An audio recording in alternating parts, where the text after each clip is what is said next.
Good morning everyone and welcome to our small footprint. My name is Nyssa, and if you're new here, we are a family of 8 who live off-grid in Australia. Today's video, I've been a bit slack getting videos out.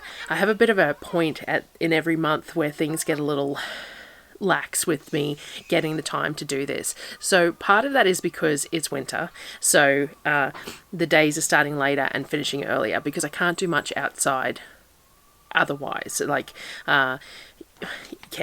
it's not like we're living in, sub-zero temperatures, but of a morning we tend to not get started until 8 o'clock in the morning, when normally I would be up at 6:30, 5:30 to 6:30 in summer, especially when we've got gardens that need watering and things like that. And we all go inside by about 5:30, 6 o'clock at night, because as soon as the sun sets, the temperature drops. So we've been getting down to about -4, -5 overnight for the last week or so. It was a bit of a cold snap. It's supposed to warm up slightly now because there's some rain coming, but it has been pretty cold at night. So we've also had to, in amongst everything else, get firewood cut as well, and all that sort of stuff that's involved with winter weather. Also, the kids are spending a lot of time out in the paddock and stuff during the day when it's nice and warm, and less time inside. We also had we've had a bit of a swap of chores, so all the kids have a basic chore list, simple things like washing dishes and washing laundry and tidying the bathroom and making beds and all that sort of stuff. Some very simple tasks that they are required to do. And as the kids change ages, we swap the tasks around. So until recently, it was Surreal's job to do the dishes every day. And now she's migrated to the washing, which Darryl used to do most of the washing. And now she's old enough to take control of the washing, which means that Apollo and Sonnet now have to step up to doing the dishes. And so there's 2 of them versus her 1. So they're supposed to do it alternating days, but we're having a lot of trouble with them just not wanting to do the jobs.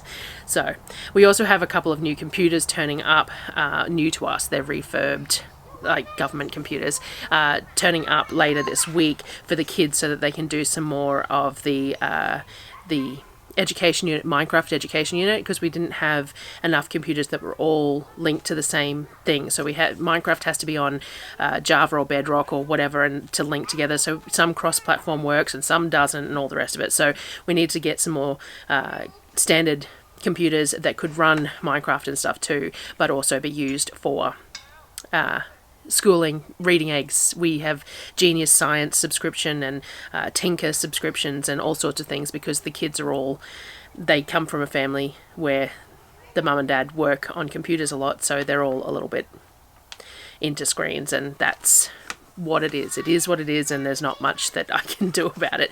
So whilst we do as much sort of, book work and reading and writing and all the rest of it as we can to get them using, handwriting and stuff, they use a lot of screens. So we needed some new systems, so we've got them turning up, but it means that we had to rearrange inside to allow for desks, for there to be enough room for all of them to sit at computers until we get the other part of the house sealed in and things like that. So there's been a lot going on.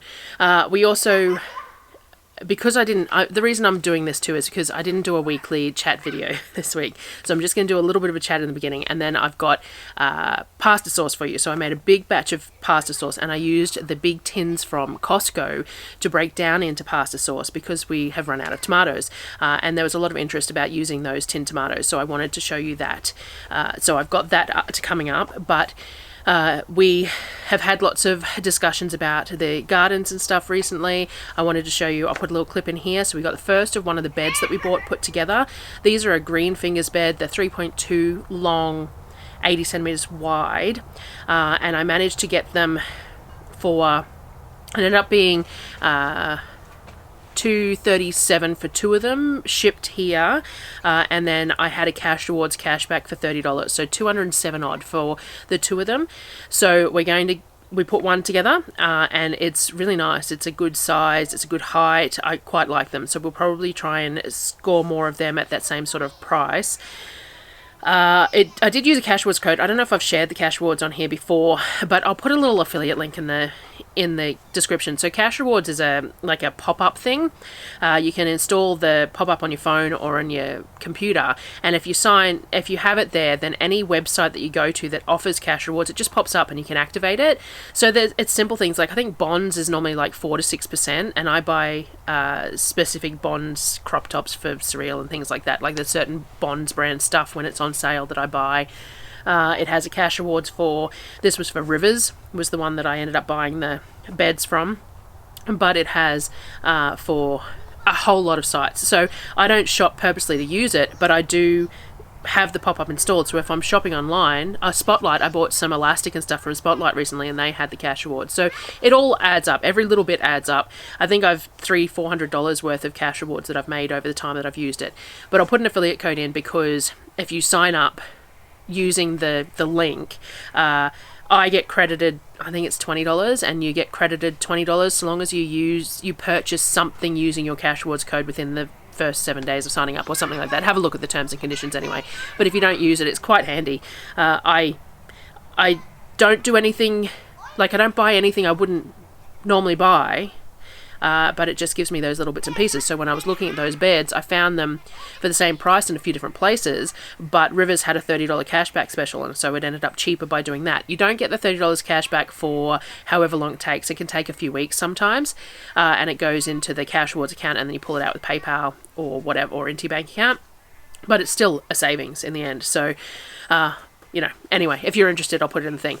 So we put the one bed together. It took about an hour to put together, but it was the first one we put together, and we did do it on the ground. We'd probably do it up higher. There's lots of little bolts in it, but I really like it, and I like the fact that we left one of the rows of bolts out, which gives some drainage at the bottom, because we're probably going to be laying plastic underneath them. Maybe a double layer of weed matting, or I did look at root barrier, but it's quite expensive. It's about $160 for a 90 centimeter wide, 30 meter long piece, which isn't too bad, except that it's about $80 worth of shipping as well. So I have to toss up whether it works out cost effective to do that, or whether I need to buy the weed matting, which is a whole lot cheaper, but I probably want to double that. So I'm going to work out the cost comparison there. We also are trying to get some IBCs. I found some IBCs cheap in Brisbane, so I'm trying to organise to get some of them when I go down next, to cut in half to make the wicking beds. Just trying to add to the garden slowly and surely over this cool period, so it'll be ready for spring. So all that's on the cards, and we'll see. I also got some samples for mugs done, so I'm going to put some clips in here. So I've started off with the basic Progress Not Perfection, and one with rainbow on it, and one with the squirrel on it. So I've got samples of those that I've been working on placement and colour. The first squirrel that I printed, the contrast wasn't quite right, the colour was a little wrong, so we've rejigged it and that sort of thing. So the kids are really excited to have their own mugs with rainbow and squirrel on them, so that's pretty cool. So I've got those started up. So any feedback on anything else you'd like to see on those, let me know. I am designing a couple of other things. I thought I might do the new rooster. So I forgot to mention that when I asked for the names for the grey rooster, I got given a whole bunch of names, and I keep on forgetting to mention. Someone suggested Earl Grey. I think it might have been... I'd have to go back and check who it was. Sorry, I forgot. But I did write it down, but I don't have my notepad with me. Suggested Earl Grey, and Earl Grey is actually my choice of tea. That's the tea that I drink all the time, and I just thought it was neat. So I'm going to try and draw him with maybe a cup of tea or something like that, a characterization of him to go with the cups as well. And because it's just neat, so, so we got those going. So yeah, I'll have put a couple of photos up there of the couple that I've gotten done so far, and we will work out how we're going to sell those. I also have some bread bags that I'm making, and some bowl covers and stuff, because I wanted to make them for myself. I don't offer anything that I'm not going to use myself. Like, if I'm going to make something, I want to make something that I can use all the duds, and all the ones, and I enjoy it. And it has been really neat. I make this art on my iPad all the time. I do the handwriting, and I do the quotes, and I do the pictures of the critters and stuff. And then I don't use it for anything. So seeing it printed up on a mug like that, it's really kind of neat. So it makes it feel even better than looking at it on a screen. So anyway, so I've got those going. I think that's the main things that I needed to cover today. And that has ended up being quite extensive in just the catch-up, so, you know, that's fine. And I've still got some food videos. So I've got this one today, which was the pasta canning. I canned black beans for the first time the other day, so I'm going to share that as well and share what I learnt doing that and the method that I chose to do that. And then we ate some of them in a variety of ways, and we have really enjoyed them. So they will be a regular on the shelf as well. And I used the Wonder Bag again. I mentioned that on Facebook, so I've got that on video as well. So I've still got a few bits and pieces to do. My biggest battle is getting the voiceovers done because it gets so cold and dark so early. I'm not getting out here to do them of an evening, and then now I'm stuck out here doing it of a morning, but that means that the video won't get out until late afternoon, which isn't ideal. It's better off doing it of an evening, getting out in the morning. It's all just a change of season. I think a lot of the reason that it has happened is a change of season, but also this chore change with the kids, them not getting the dishes done at an appropriate time kind of turns me off cooking. If the kitchen isn't clean, then I don't want to cook. Like, if I have to wash cutlery to be able to cook something, then I don't want to do it. And my kitchen's supposed to be my happy place, and at the moment, it's not. So, you know, it is what it is with children, and the changing of ages, changing of chores, changing of seasons, and it is the season that I am in. I hear that said a lot, and it doesn't really ring true a lot for me, but quite at the moment, that's pretty accurate. The current season that I'm in with the children is a little bit complicated. We've got kids going into tween years. We've got young ones going from young to being capable of taking on tasks and supposed to be taking on tasks, but being at that age where they still need direct supervision. And then we've got one turning 16. So, you know, it's that scope of ages, and the lifestyle we live is slow and simple. And I want it to be that. I want my kids to have a childhood. That's, you know, that is why we moved out here. I want my kids to be kids. I don't want them to have the stresses and the high rate of requirements loaded onto them. I want them, you know, to have a childhood, but to do that, it kind of means that I take on more, which is fine. I'm the parent, but also it means that there is some changing things takes time too, because we live slow and we live simple. Then to implement change is difficult. It's long-winded because they get set in their ways, especially when you've got a couple on the spectrum too, which we do. So there is a couple who really resist change. We probably have three. We probably have three on the spectrum, but we don't treat them much differently than anything else. We just adapt the lifestyle to suit them, and we homeschool so that they're... Anyway, that's neither here nor there. We're not getting into that. People have too many opinions on things like that too. But it means that, yeah, that life is sometimes complicated when implementing change. And then we've got the change of seasons as well as everything else going on.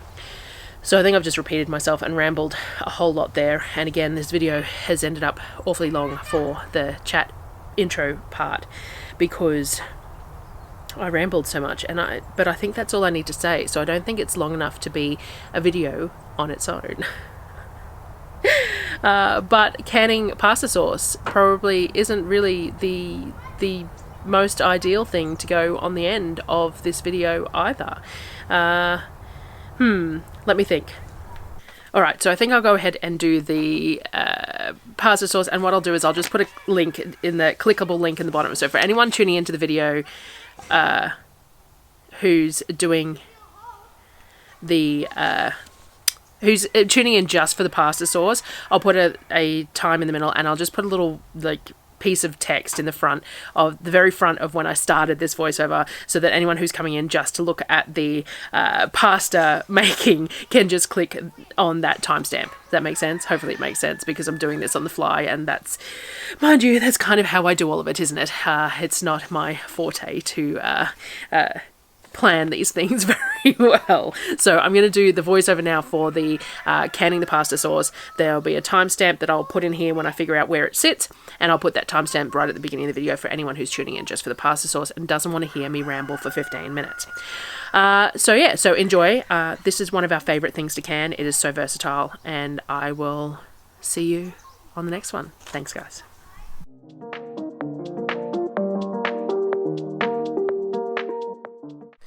All right, so first up, I started dicing my vegetables. Now, vegetables in your pasta sauces, there is some rules to the ratios of how many vegetables you can put in your pasta sauce, especially if you intend to water bath it.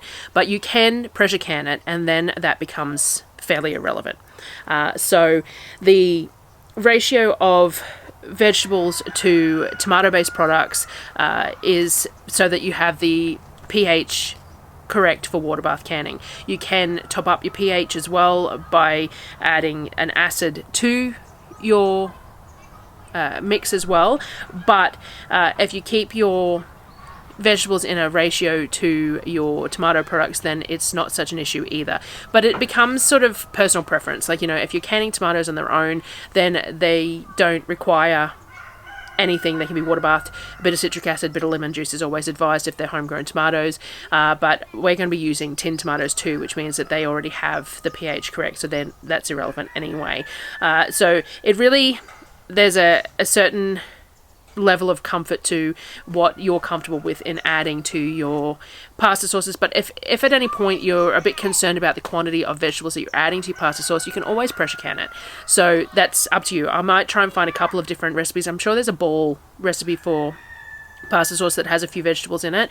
This one is from the Fowler's Vicola group. I won't share it because it's not mine, though I don't stick to it particularly closely because this is me we're talking about. But I like to put lots of veggies in my pasta sauces because what we use these for is to add to a bolognese. So when we make bolognese, I make it really thick. I add lentils or pearl barley to it. It's a really thick, meaty sauce, and we freeze it because I don't really like ground beef canned. It's not my thing. So I freeze the bolognese, and then when they're having bolognese for dinner, we pull one of those frozen bolognese bags out and we add one of these jars of pasta sauce to that bolognese to thin it out to make it actually accessible as a bolognese sauce.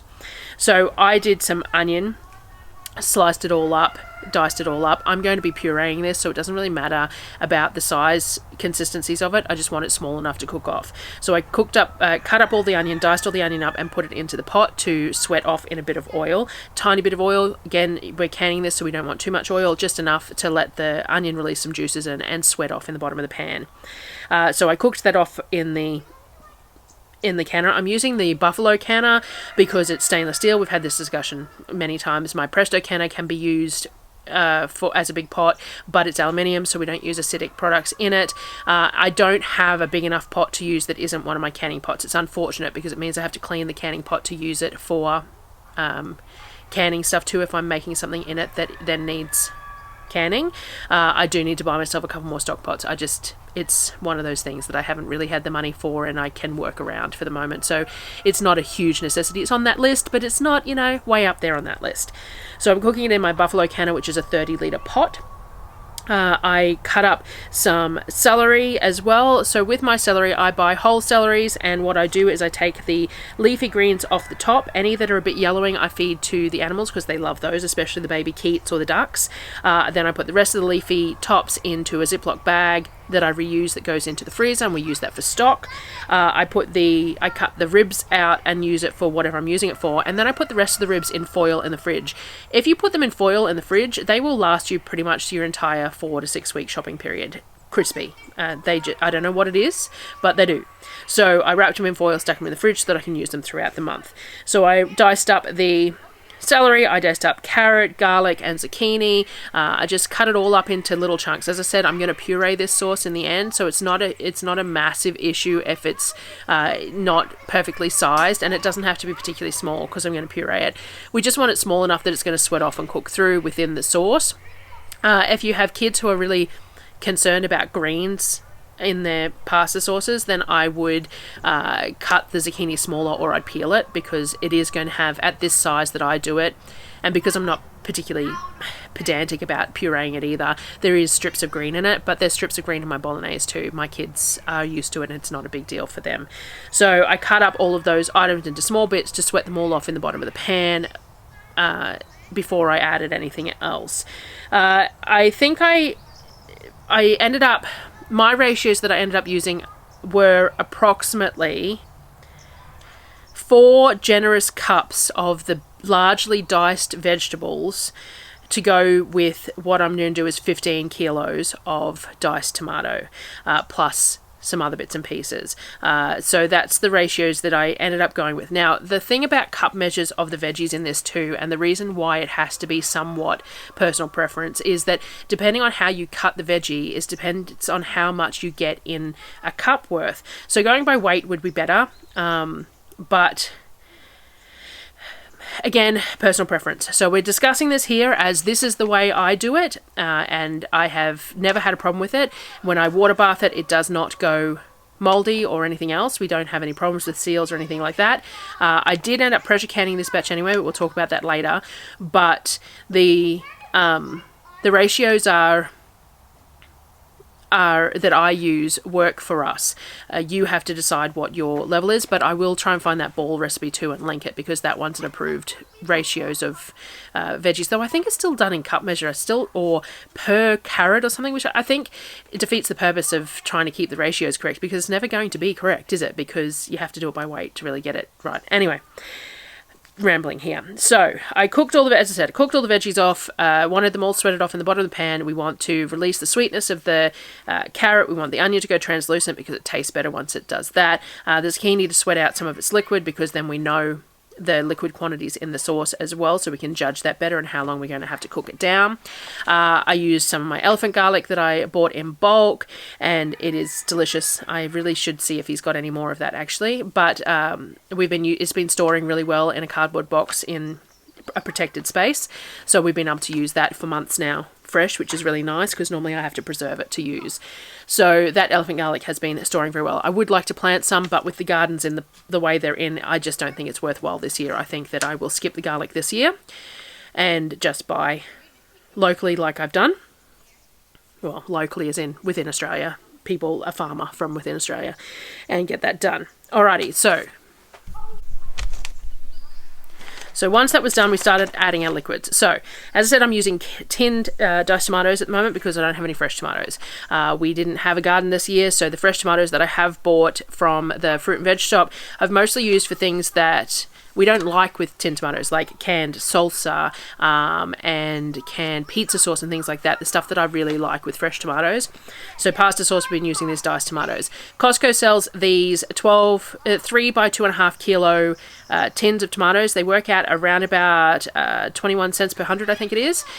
So they're a good price and less rubbish. They do have a Moody 800 gram tin that I looked at. It was only a few cents per 100 extra, and they are a really nice tomato.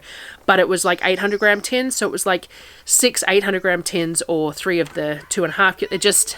Anyway, I went with the big ones because it was more convenient, less rubbish, things like that. So I put in 6 of the 2.5 kilo tins of diced tomatoes. I also put in a full jar of tomato paste. Tomato paste is something that people like or they don't like in their pasta sauces. Yes, it does add a specific sort of a flavour to it, but we like the thickness of it without having to cook it down. You're going to lose less quantity cooking it down by adding the tomato paste to it, but it does give it a really rich tomato flavour as well. You can add other things to this. So for me, I like to add some Worcestershire sauce. I've been using my homemade Worcestershire sauce, and it is wonderful. I put a drizzle of it on my steak when I had steak earlier in the month, and I've been using it in all my cooking, and I'm really enjoying it. It has a lovely flavour profile, so that is definitely going to be something that I make when I need to. Obviously, you don't go through it that fast, but that homemade Worcestershire sauce, I'll try and remember to put a card in for the recipe. But it was awesome. I'm really happy with that. So I like to add some Worcestershire sauce. I like to add smoked paprika, because anybody who watches knows that I add smoked paprika to pretty much everything. Salt and pepper. A little bit of bouillon is quite nice normally to add a little bit of depth of flavour. Balsamic vinegar or red wine is always quite nice as well. And a bit of sugar if you need it, just to counteract the acidity of the tomatoes. Sometimes you taste it and it just doesn't have much depth of flavour. You add a couple of teaspoons of sugar and it really bumps that tomato flavour.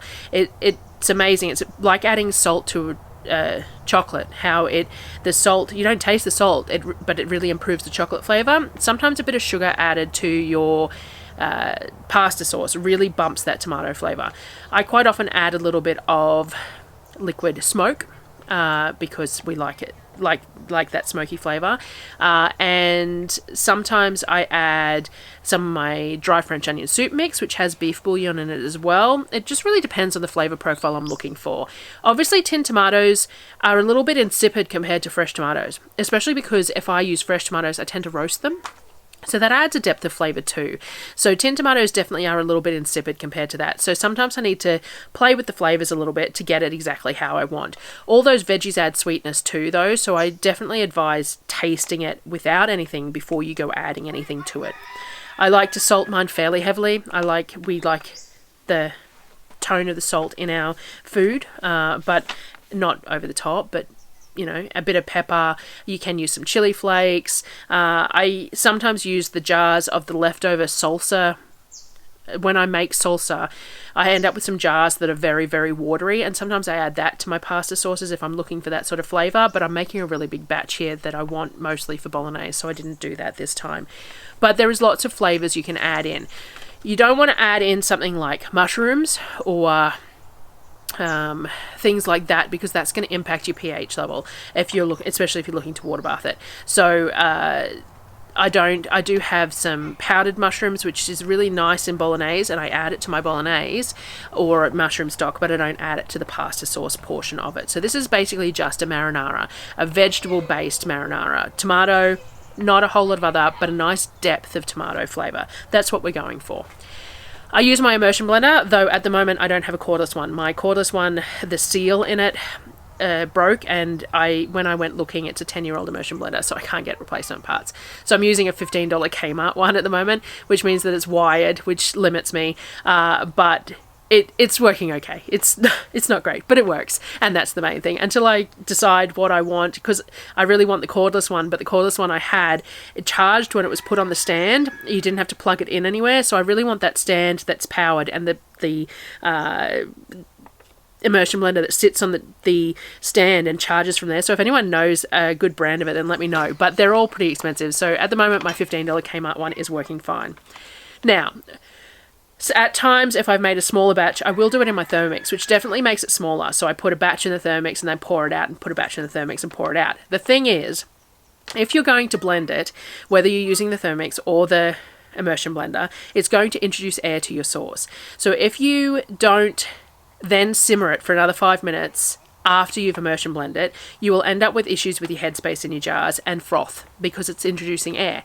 So whether you do it in the Thermomix or whether you do it with an immersion blender, it has to go back in that pot for a few minutes to simmer, to let that air settle. And for me, for the size batch that I'm doing, I don't have a second pot. So if I was doing it in the Thermomix, I'd have to then pour it into like a bowl until I got the pot emptied and then pour it back in the pot, and that just too hard. So I use the immersion blender. It means that there are some chunks in there, but again, we're using this predominantly with bolognese, which has chunks in it anyway, so it's neither here nor there. So blend it, don't blend it, whatever is your choice there for that. I filled my jar, so I used 27s, which are, I'm going to say 850 ml, I think, off the top of my head. I treat them as quarts anyway. They're larger than pints, so I treat them as quarts.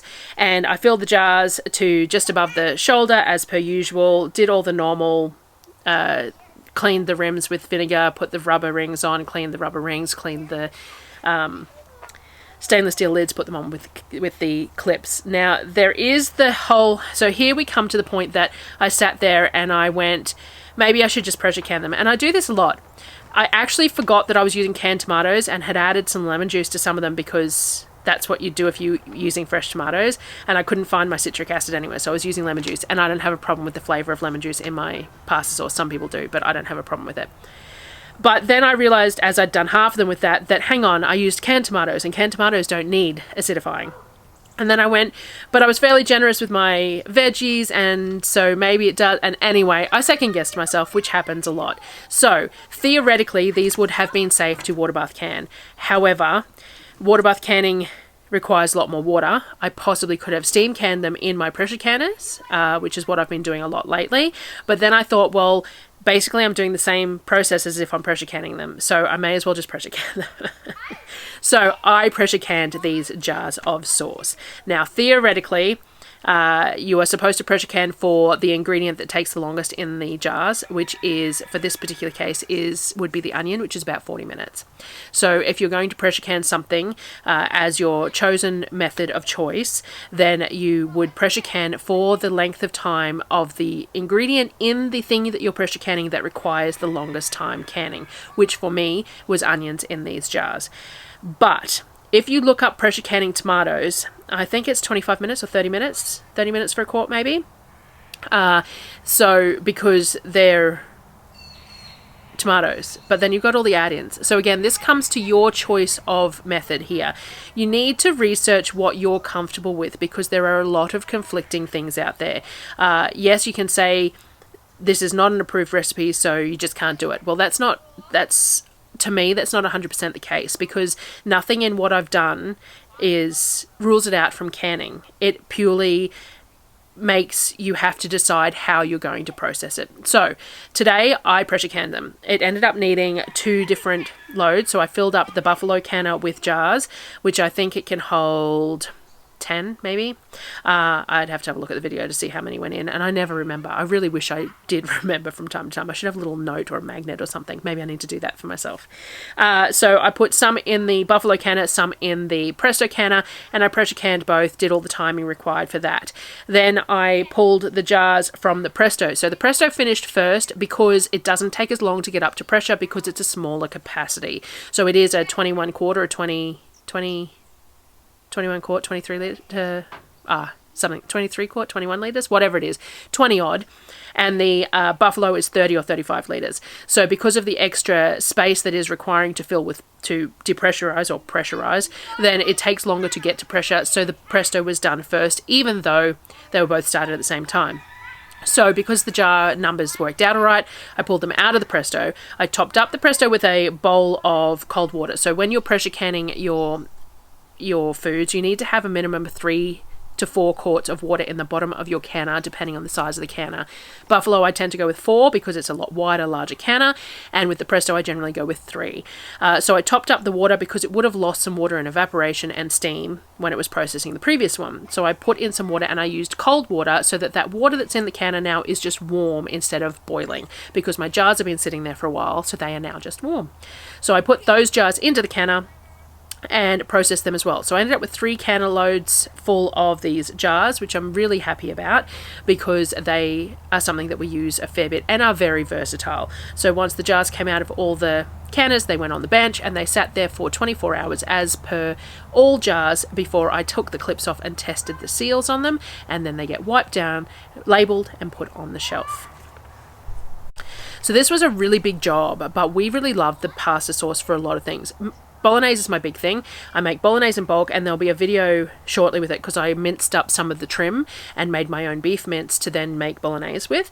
So that one will come out in the next few days sometime. But we make the bolognese. The kids can serve themselves bolognese. So if I'm busy and they need to make dinner, most of their options, they tend to take soup off the shelf and put pasta with it, or bread if I've got bread, or they grab bolognese out of the freezer, or I do it the day before, and then all they have to do is put a jar of the pasta sauce in with the bolognese to warm it through, heat it up, bring it to a simmer. Theoretically, you're supposed to simmer jarred stuff for 10 minutes if you want to make sure, but we eat things cold out of the jars too. So, but simmer it and boil up some pasta, some dried pasta, dried spaghetti, dried spirals, whatever it is that they feel like at that particular point, and then throw it all in a bowl, and there's enough in that. So we do the bolognese in 1.2 kilo lots plus the jar of pasta sauce, and they cook a kilo of dried pasta, and that is enough for dinner for all 6 of them and us if we eat it. Sometimes we do, sometimes we don't. Sometimes they make bolognese because we've made something that is different. It just really depends. But that's enough for them to have for dinner, and generally some leftovers for lunch the next day. Not enough for all of them to have as a main meal, but enough to have with whatever we're having, or a couple of kids to have it and the other kids have something else. So we really like the pasta sauce for that. But the pasta sauce is also useful as any type of tomato-based sauce. Any sort of pasta bakes can be used as a tomato marinara type sauce. It can just be stirred through pasta without any meat, or with chicken or something as well. It is just a tomato pasta sauce, and it is wonderful to have on the shelf. We go through it fairly quickly though. So this batch made, I don't know, 21 jars or something. And when I look at it, I think, well, if we use 2 jars a week, which is pretty feasible between bolognese and other things. If we use 2 jars a week, that's only 10 weeks worth of pasta sauce. So the idea of having enough jars of things like this to last us for a considerable amount of time is a little bit daunting, to be honest. I do a lot of canning, but most of it is eaten short term, 3 to 6 months. So the idea of trying to make enough to last for 12 months of some of these products, the amount that we would require, things like salsa, even if we go through only 2 jars of salsa a week, which sometimes we can go through 3 or 4, because like if we make a big batch of nachos or something, we can easily go through 2 in one meal for all 8 of us. Or if we're just having it to dip chips in, then we can easily go through 2. So we could go through 4 in a week sometimes. There's 200 jars of salsa in a year. And we don't like it from tin tomatoes. I only like it from fresh tomatoes. So the quantity of tomatoes that I would require to make that amount of salsa and the amount of jars and the space to store it, it's very daunting sometimes. But that's part and parcel of learning, and we will get there and figure out what we like and don't like. There has been some things we've canned that we definitely have not liked. There is some green tomato pickles that we did a couple of years ago that are still sitting on the shelf. I really need to open those jars up and feed them to the chickens so that we can have the jars back into rotation. They were not a favourite. We have a lot of jars of fruit purees because I use it in yogurt, and because my yogurt maker isn't working properly and I need to replace it, I haven't been making a lot of yogurt. So those little jars of fruit purees, it's strawberries, blueberries, whatever, are sitting on the shelf. They're little 250ml jars to mix through things like yogurt, and it's fine, they last indefinitely, but you know. So anyway, rambled again. This video is now going to end up too long, I'm sure. But anyway, thanks for joining me again today, and I will see you on the next video. Bye, guys.